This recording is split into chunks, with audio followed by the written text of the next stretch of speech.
Okay. So now I am audible. Yes, ma'am. Okay. अच्छा मुझे एक बात बताओ, किसी और भी सब्जेक्ट का आपका सब्जेक्टिव पेपर हुआ है? Yes, ma'am. हुआ है। किसका हुआ है?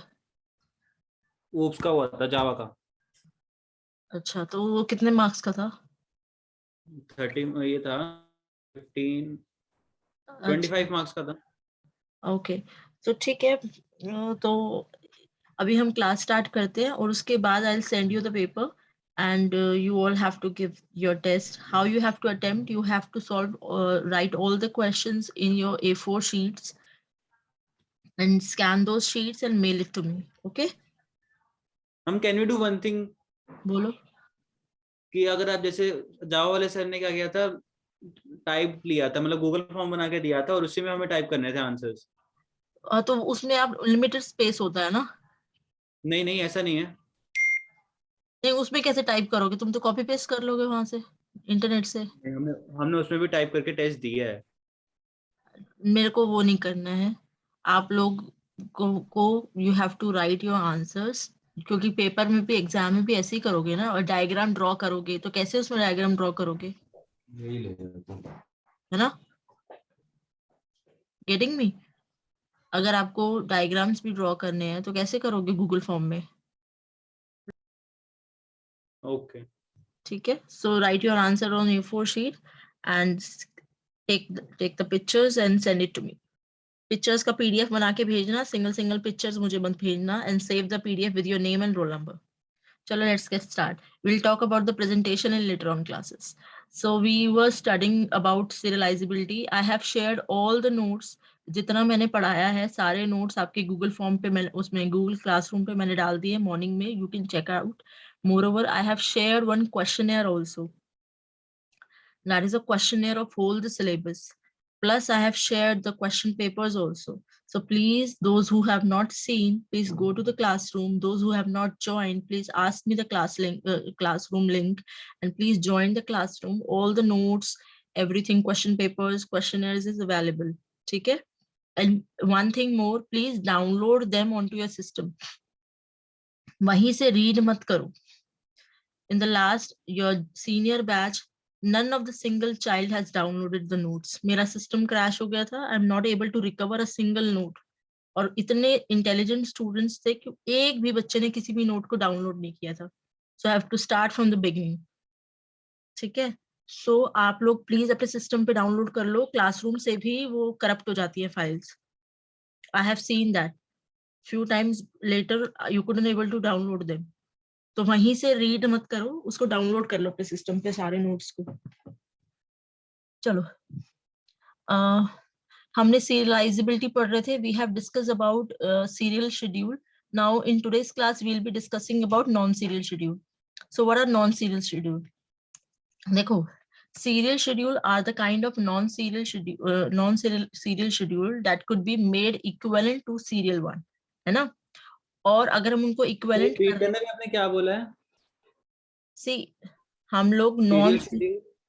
yes I'm repeating, non serial schedules के बारे में हमने पढ़ा था कि non serial schedule are of two types, one is serializable and one is non serializable. तो सीरियलाइजेबल शेड्यूल के बारे में हमने क्या पढ़ा था कि serializable schedule are those that could be made equivalent to your serial schedule. How you make them equivalent? By swapping the non-conflicting operations, right? And that is your serial schedule, जिनको आप बोलते हो conflict serializable, and one is view serializable. Conflict serializable के बारे में भी आपने पढ़ लिया है क्या, कि they are equivalent to your serial schedule. How you making them equivalent? By swapping your non-conflicting operation. You are making a precedence graph, and if the graph has no cycle in it, you can say that it is a conflict serializable schedule. How it is conflict serializable? Because you are making it equivalent to your serial one. ठीक है, इतना पढ़ लिया है। View serializability भी हमने पढ़ लिया है। How it is view serializable? Because we are making it view equivalent. View equivalent के लिए हमने 3 कंडीशन पढ़ी थी, अगर याद है तो। what are the view what are the 3 conditions? For that we can tell a non-serial schedule is view equivalent to a serial schedule. How, what are the 3 conditions? The first condition is initial readers in both the schedule must be same. अगर दो schedule को आपने बताना है कि they are view equivalent to each other, so the first condition, first thumb rule is initial readers in both the schedule must be same. Sorry. The second thumb rule is your read write sequence in both the schedule must be same. And the third condition is final updaters, जो final update कर रहे हैं किसी भी data item को दोनों schedule के अंदर must be same. इन तीनों में किसी को कोई डाउट था? See, I have shared this document also. We have studied about serializability. पूरा पढ़ लिया है. आज की क्लास में we are starting about non-serial schedule. तो serial schedule, non-serial का non-serializability. Serializability खत्म कर चुके हैं और बहुत बहुत बहुत ही ज़्यादा important topic है serializability from both exams point of view, your university plus your competitive. Lots of questions are going to be asked from these topics. Please just thoroughly read करो इस document को. This document is enough for your preparation of your exams. Got it? इस document को अच्छे से read करो. हमने view equivalent के लिए भी काफी सारे एग्जांपल्स इसमें दिए हुए हैं. व्यू इक्विवेलेंट में हमने पढ़ा था कि हाउ कैन यू से, अगर आपको एग्जाम में आता है कोई प्रॉब्लम और बताना होता है कि whether check whether it is view serializable और not, so what are the conditions you going to check. क्या पढ़ा था हमने Rohit? Remember, Rohit Lamba? What are the conditions we have studied for view serializability? Who wants to tell? Hanji Shargun, your mic is working now.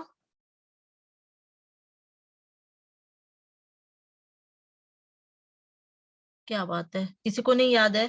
कोई भी problem है उसको बताना है कि वो व्यू serializable है कि नहीं. तो from where will you start?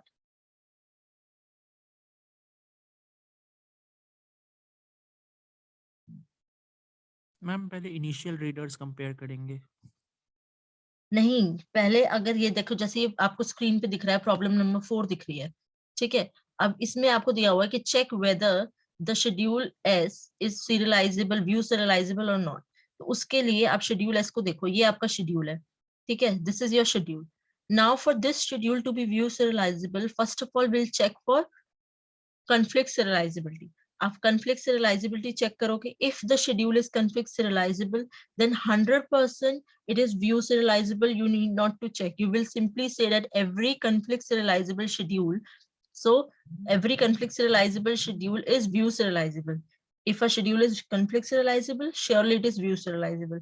But अगर इसके ग्राफ में साइकिल persist करती है तो आप बोलोगे कि it is not conflict serializable, then it may or may not be view serializable. Got it?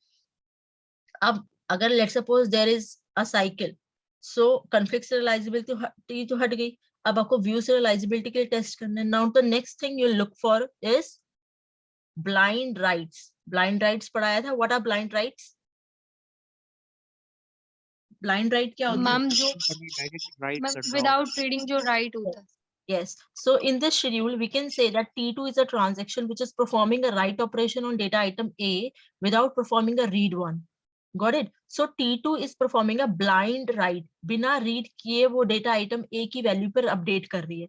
तो अगर blind write present होता है आपके schedule में, then again you will check for view serializability. But if there is no blind write available, अगर कोई भी blind write नहीं होता, then it is 100% not view serializable. You getting it? So लिख लो ये सब चीजें ना, shortcuts लिख लो.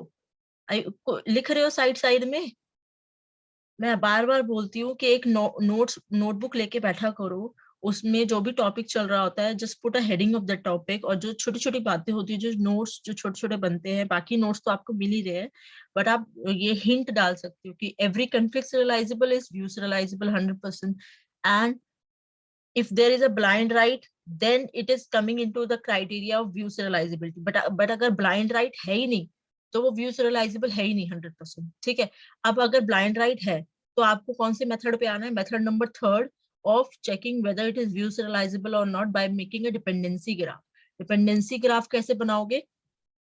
यहाँ पर आपकी वो जो 3 कंडीशन थी, वैसे 100% जो भी एग्जाम में क्वेश्चन आते हैं ना, इस एग्जाम में या योर कॉम्पिटिटिव एग्जाम में, इन 2 मेथड में ही खत्म हो जाता है क्वेश्चन. या तो वो कॉन्फिग serializable निकल जाता है या तो उसके अंदर ब्लाइंड राइट नहीं होता। सो अगर ब्लाइंड राइट नहीं है तो वो व्यू serializable भी नहीं है, ठीक है ना। और अगर कॉन्फिग serializable है और ब्लाइंड राइट भी है तो वो व्यू serializable 100% है, ठीक है। तीसरे मेथड तक सिर्फ 1% चांसेस है कि तीसरे मेथड तक प्रॉब्लम एक्सटेंड हो, और अगर तीसरे मेथड तक प्रॉब्लम एक्सटेंड होती है तो उसमें you need to going to check for view serialize for dependency graph. Dependency graph आप कैसे बनाओगे, यहाँ पर देखो जो आपने ये ड्रॉइंग का डिपेंडेंसी ग्राफ है, यू कैन सी ऊपर में जो T1 है वो A को रीड कर रही है और T2 उसको अपडेट कर रही है। तो इसका मतलब क्या है, T2 पहले T1 एग्जीक्यूट होगी फिर T2 एग्जीक्यूट होगी ना, क्योंकि अगर आप पहले T2 को एग्जीक्यूट कर दोगे तो अगर बफर में A की वैल्यू रीड हुई नहीं तो वो क्या अपडेट करेगा, क्योंकि T2 तो आपका देखो ना यहाँ पे T2 तो कोई भी रीड ऑपरेशन परफॉर्म कर ही नहीं रहा, वो तो सीधा A पे राइट कर रहा है। T1 ने सबसे पहले A को रीड किया and it has placed the value of A into the main memory buffer area. So T1 has to be executed first. So dependency graph में आपने ये आपने किया कि पहले T1 एग्जीक्यूट होगी फिर उसके बाद T2 एग्जीक्यूट होगी, ठीक है। और यहाँ पर देखो कि T2 ने जो रीड किया है राइट किया है उसके बाद T1 ने राइट किया है फिर T3 ने राइट किया है। तो ये डिपेंडेंसी जो है इसकी तरीके से आप ये डिपेंडेंसी ड्रॉ करोगे। यहाँ पे देखो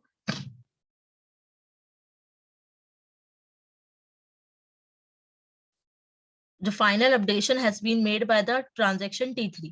So T3 must be executed at the end, क्योंकि ऊपर जो आपका शेड्यूल है उसमें T3 ने सबसे बाद में अपडेट किया है। सो दोनों T1 और T2 एग्जीक्यूट डिपेंड कर रहे हैं T3 पे। तो यहाँ पर जो आपने ग्राफ बनाया ये देखो ये वाला, तो T1 इज एग्जीक्यूटिंग फर्स्ट, उसके बाद T2 हो रहा है, फिर लास्ट में ये दोनों T1 और T2 T3 पे डिपेंडेंट है।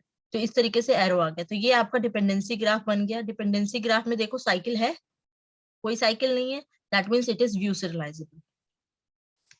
समझ रहे हो? तो ये आपका ऑर्डर आ गया कि पहले T1 हो रहा है फिर T2 हो रहा है फिर T3 हो रहा है। अगर एग्जाम में आता है तो इतने सिंपल लेवल का ही आएगा, ज्यादा टफ डिपेंडेंसी ग्राफ ड्रॉ करना नहीं आएगा आपका। तो हमने यहाँ तक पढ़ लिया था।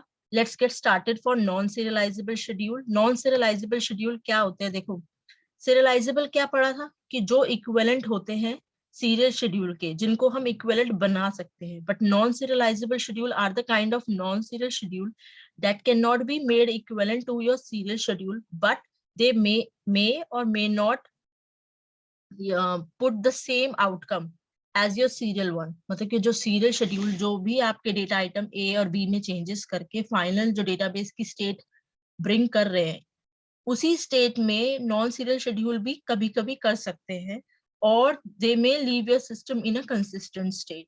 सो what I want to say is 100% हम नहीं कह सकते कि सारे नॉन सीरियलाइजेबल शेड्यूल जो है वो सीरियल शेड्यूल की तरह काम नहीं करते। There may be some non serializable schedule that could leave your system in a same state as the serial schedule is living। Getting me? जो A और B में लेट्स सपोज A और B कोई डेटा आइटम A है जिसपे serial schedule कुछ changes perform कर रहे हैं। A में पहले वैल्यू थी 100, B में वैल्यू थी 200 और लास्ट में जब पूरा शेड्यूल खत्म हो रहा है तो उनके अंदर वैल्यू आ रही है 50। लेट्स सपोज A में 50 और B में 90। Same outcome is being produced by your non serial schedule also. Non serial schedule में कंकरेंसी होती है तो हमें फायदा है कि आउटपुट भी सेम आ रहा है और हम कंकरेंसी भी कर रहे हैं। तो नॉन सीरियल शेड्यूल आपको कुछ उन नॉन सीरियल शेड्यूल पे काम करना है दैट में produce the same effect as produced by some serial schedule on any consistent database। so इसकी कैरेक्टरिस्टिक्स क्या होगी कि they may or may not be consistent and they may or may not leave your system in a recoverable state। now the time has come when we'll study about recoverable and irrecoverable schedule। what are recoverable schedule, what are irrecoverable schedule? now देखो recoverable से क्या समझते हो? what is the meaning of recoverable? Ma'am जिसे recover किया जा सकता हो। हाँ, जैसे अगर कोई डिजास्टर हो जाए या कोई प्रॉब्लम अकर हो जाए, ठीक है, so we bring back the system to the same state, to the previous state. That is the meaning of recover. कोई इंसान बीमार पड़ता है, उसको आप दवाइयां देते हो, वो ठीक हो जाता है पहले जैसा, तो the person has recovered. Similarly अगर कोई शेड्यूल है उसमें कोई प्रॉब्लम आ गई है, ठीक है, and it has come to a failed state, so you can recover the system by doing the rollback operation, getting it? But there are some schedule which are irrecoverable. How they can be said to be irrecoverable, या कौन से schedule ऐसी category में लाए करते हैं? सबसे पहले ऐसे शेड्यूल जिसके अंदर डर्टी रीड ऑपरेशन प्रेजेंट होता है, ठीक है। डर्टी रीड का मतलब क्या है? सी समटाइम्स जैसे आपका एक एक नंबर का क्वेश्चन आता है, 2 नंबर का क्वेश्चन आता है, उसमें ये recoverable irrecoverable, I have seen number of times these short questions have been asked, what are recoverable schedule, what are irrecoverable schedule. Always 100, please हर बच्चे को मैं समझाती हूँ कि बिना एग्जाम्पल के कोई भी डेफिनेशन लिखोगे they not going to consider. At least मैं जब एग्जाम्स के पेपर चेक करती हूँ, मैं बिल्कुल नहीं कंसिडर करती if you have not given any examples. So हर चीज मैं सब जब भी आपको पढ़ाती हूँ, I always try to give examples, तभी you will be able to understand. Similarly is the case with the teacher also. अगर आप examples नहीं दोगे तो recoverable schedule के example क्या होगा? ऐसे शेड्यूल जिसके अंदर डर्टी रीड ऑपरेशन प्रेजेंट है। पहले एक एग्जांपल देखते हैं, उसके बाद समझेंगे। जैसे ये है, what is the meaning of dirty read? First of all see look at this schedule T1 and T2. Here T1 has performed a read operation and the write operation. उसके बाद T2 स्टार्ट हो गया और T2 ने जो value T1 ने update की थी उसको रीड किया, फिर उस पर राइट किया और कमिट हो गया। अब reading a non-committed value from a transaction by another transaction is called a dirty read operation. I'm repeating again. What is a dirty read? Dirty read क्यों बोल रहे हैं? क्योंकि देखो T2 is trying to read a value which is updated by a previous transaction T1, but here T1 has not yet committed. Here the transaction T2 is not waiting for T1 to get commit or to get rollback. Yes, am I audible?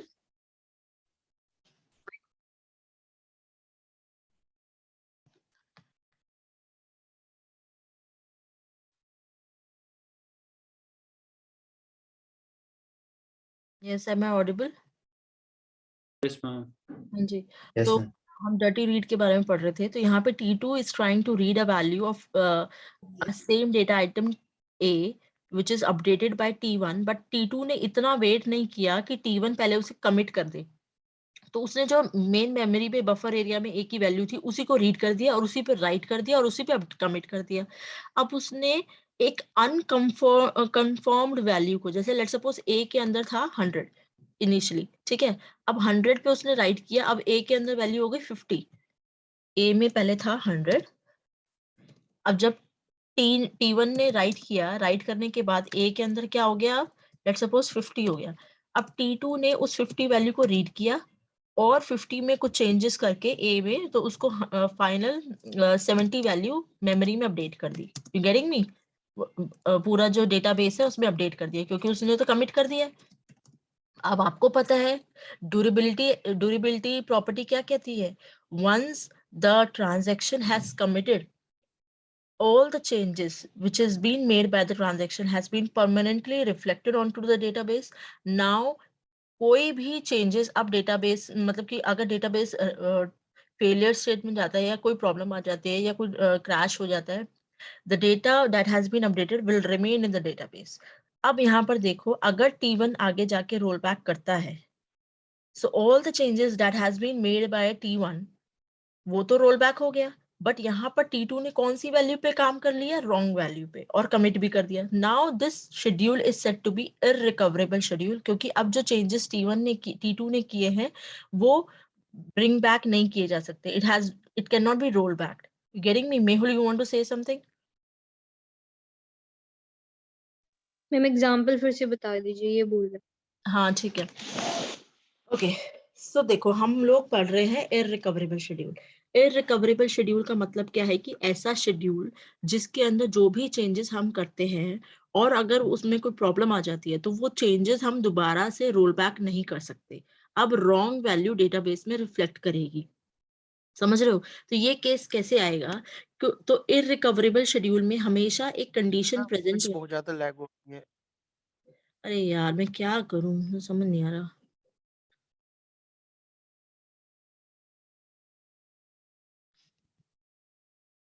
बहुत ज्यादा lag हो रही है। हाँ अभी बीच में yes आ रही थी, काफी ज्यादा लैग हो रही है। बीच में आ रही थी जब हम पढ़ रहे थे, सिग्नल तो पूरे आ रहे हैं।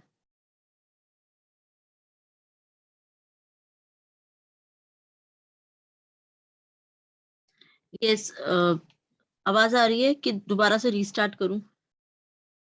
यस आ मैम रही आ है रही है। चलो तो देखो सबको डर्टी रीड क्लियर हुआ? डर्टी रीड क्या है? डर्टी रीड का मतलब क्लियर हुआ है? Yes class? नहीं हुआ मैम, Yes, ma'am. एग्जांपल दोबारा बता दीजिए एक बार। देखो डर्टी रीड का मतलब क्या होता है कि एक ऐसा शेड्यूल जिसके अंदर ट्रांजैक्शंस प्रेजेंट है और कोई transaction is reading a value from the previous transaction which has just updated it, but the previous transaction has not performed any commit और rollback operation. So here you can see in this example जो transaction T2 है उसने A की value को read किया, देख रहे हो? T2 ने A की वैल्यू को रीड किया, कहाँ से? T1 से। T1 ने अभी उस पर राइट परफॉर्म किया और T2 ने फिर उसको रीड कर लिया, अपडेटेड वैल्यू को रीड कर लिया, बट उसने इतना वेट नहीं किया कि T1 पहले कमिट कर ले उसको। सो T1 is not yet sure कि उसने जो चेंजेस किए हैं वो फाइनल है कि नहीं, अभी चेंजेस डेटाबेस में रिफ्लेक्ट नहीं हुए और T2 ने वो अपडेटेड वैल्यू को रीड परफॉर्म कर लिया। तो डर्टी रीड की डेफिनेशन क्या होती है? If a transaction perform a reading operation to a data item which has just been updated by the previous transaction, but the transaction still not perform any commit operation. So such kind of a read operation is being termed as a dirty read operation. Are you able to get it? Clear हुआ? बहुत simple है। देखो कोई एक transaction है, उसने किसी data item value को रीड किया जिसकी वैल्यू प्रीवियस ट्रांजैक्शन ने अभी अभी अपडेट की है, बट उसने कमिट नहीं किया है। कमिट नहीं किया इसका मतलब क्या है कि अभी चांसेस है कि वो ट्रांजैक्शन फेल हो सकती है। अब वो आगे जाके फेल हो गई, बट उस जो दूसरी ट्रांजैक्शन थी जिसने वो अपडेटेड वैल्यू को रीड किया था, उसने उस पर राइट भी परफॉर्म कर दिया और कमिट भी कर दिया, तो उसने T1 का वेट ही नहीं किया। तो यहाँ पर जो वैल्यू कमिट हुई है डेटाबेस में वो रॉन्ग वैल्यू कमिट हुई है because T1 has gone to a roll back state. अब वो रोल बैक कर गया, तो जो उसने ए पे राइट किया था वो फिर से वापस हो गया, बट यहाँ पर मेमोरी में गलत वैल्यू रिफ्लेक्ट हो रही है क्योंकि कमिट हो चुका है। T2 ने कमिट कर दिया है ए की वैल्यू को, तो ए जो डेटा आइटम है वो गलत वैल्यू शो कराएगा डेटाबेस में। तो उस पूरी चीज को हम बोलते हैं irrecoverable operation, irrecoverable schedule, because यहाँ पर जो ट्रांजेक्शन T2 है, the operation which has been perform by the transaction T2 can not be recovered because it has performed a commit operation. On what value? On the value of A which is wrongly read. Getting me? It is a dirty read operation because it has read a value which has been updated by the previous transaction T1, and in later on cases the T1 got to a failure state, so all the changes which has been made by T1 has been rolled back. But here T2 cannot be rolled back because it has already performed a commit operation prior to T1. समझ रहे हो? Yes ma'am. I don't think so ये बहुत difficult है, बहुत easy है ना, इसमें ये तो क्लियर होना चाहिए सबको। सबको क्लियर हुआ? मेहुल डर्टी रीड क्लियर हुआ? Yes ma'am. बाकी सबको? मोहित, मालविया, रूपल, अंकुर, आयुष, इशिता, I'm clear. बाकी सब लोगों को क्लियर है? Yes ma'am. चलो तो ये तो हो गया इररिकवरेबल। ये एग्जांपल हमने दिया इररिकवरेबल शेड्यूल का। तो एक इररिकवरेबल शेड्यूल में एक कंडीशन होती है कि उसके अंदर डर्टी रीड होना चाहिए तभी वो इररिकवरेबल है। और यहाँ पर आप देख सकते हो कि T2 ने रीड की है value which for a data item A जिसको अभी अभी अपडेट किया गया है T1 के थ्रू। ठीक है, अब यहाँ पर देखो ये तो हो गया इररिकवरेबल शेड्यूल जिसको आप रिकवर नहीं कर सकते। जो चेंजेस हो गए हैं वो अब गलत चेंजेस होंगे, मेमोरी में गलत वैल्यू रिफ्लेक्ट होगी। सो इसकी डेफिनेशन मैं रीड कर लेती हूँ। है T2 performs a dirty read operation. T1 commits before T1.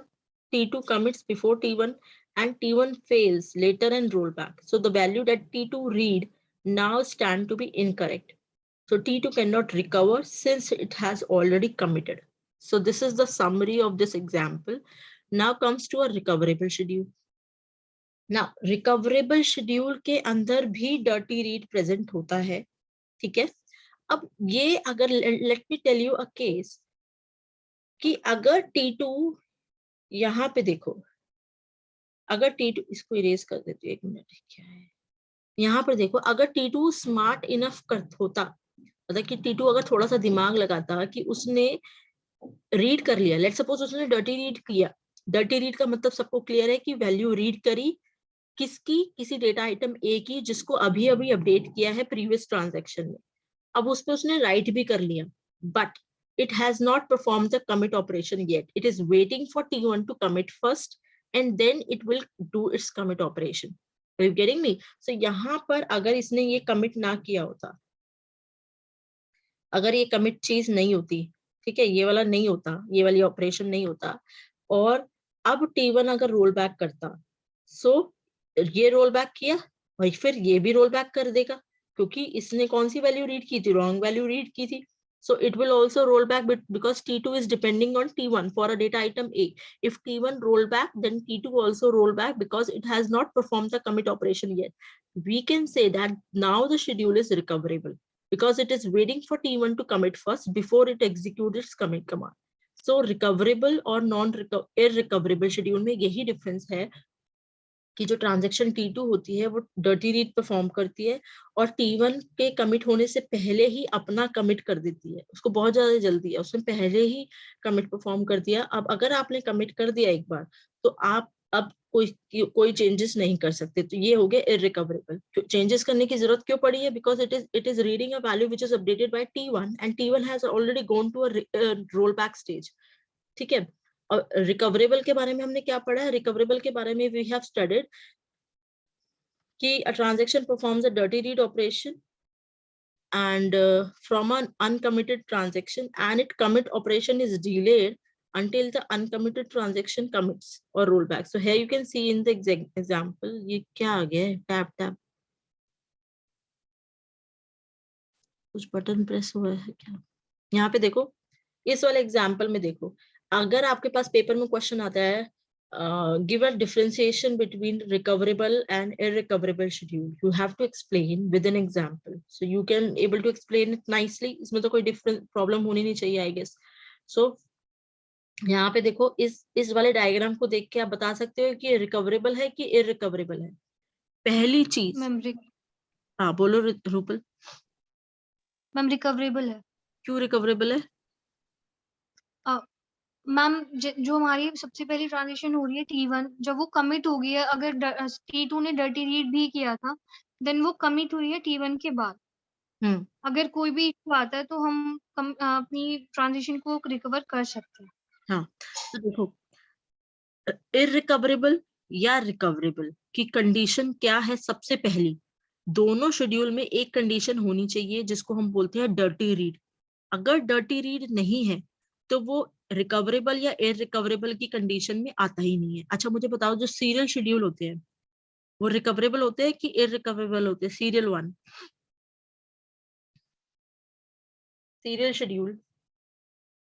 Serial schedule की हमने कैरेक्टरिस्टिक्स पढ़ी थी. क्या पढ़ी थी? कि दे और these schedule are always consistent, these schedule are always recoverable. पढ़ा था ना? रिकवरेबल होते क्योंकि उसके अंदर तो कंकरेंसी है ही नहीं, उसके अंदर तो एक ट्रांजैक्शन खत्म हो रही है तब जाके दूसरी ट्रांजैक्शन स्टार्ट हो रही है, तो उसमें आपका डर्टी रीड हो ही नहीं सकता. ठीक है.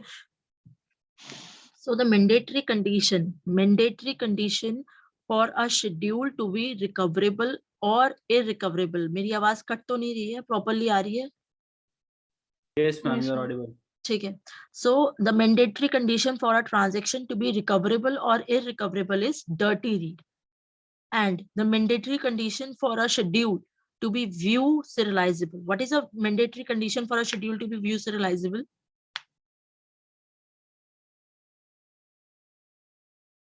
Tell me fast.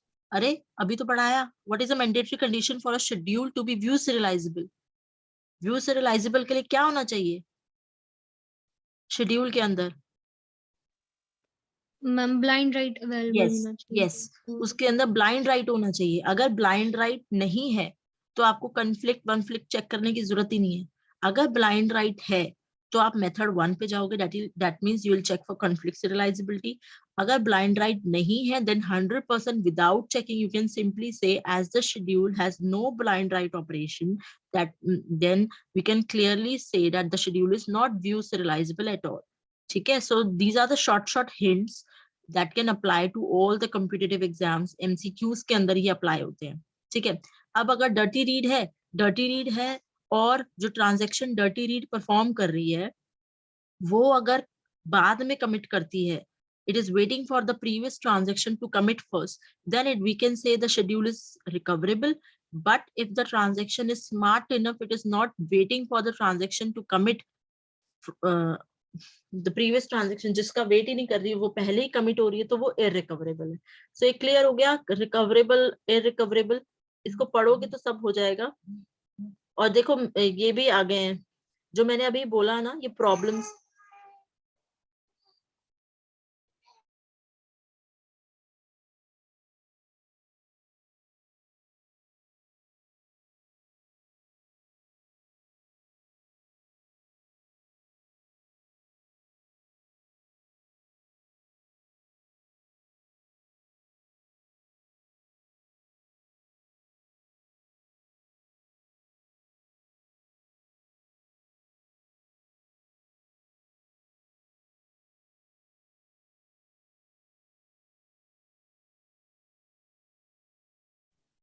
Yes hello, yes yes, बोलो मेहुल। हम ऑडिबल नहीं थे आप, इसलिए मैंने पूछा। अच्छा, तो यहाँ पे देखो ये प्रॉब्लम है, checking weather a schedule is recoverable और इररिकवरेबल। सो मैंने आपको बोला कैसे चेक करोगे। सबसे पहली चीज, what will you look for? You look for dirty read. ठीक है, सो एक और चीज होती है, अगर शेड्यूल कॉन्फ्लिक्ट serializable है ना, तो कॉन्फ्लिक्ट serializable की जो कंडीशन आपने पढ़ी है कि all the conflict serializable schedule are recoverable, and you have also studied that all the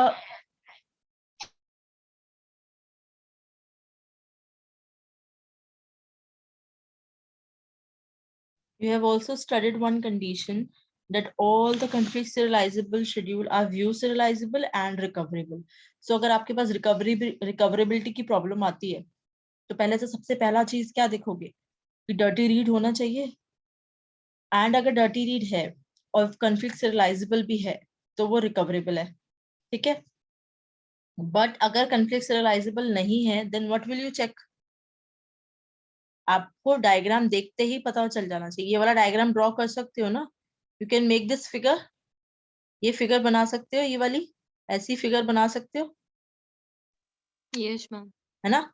और फिगर को देखते ही यू कैन टेल कि वो रिकवरेबल है या इररिकवरेबल है। If the transaction is waiting for the previous transaction to commit first, then it is recoverable. But if it is not waiting for the previous transaction from which it has performing a dirty read, then it is committing first, then we can say that it is irrecoverable. सबको clear हो रहा है? किसी को कोई भी doubt है, कोई भी कंफ्यूजन है, please come up, please ask. मोक्ष क्लियर हो रहा है?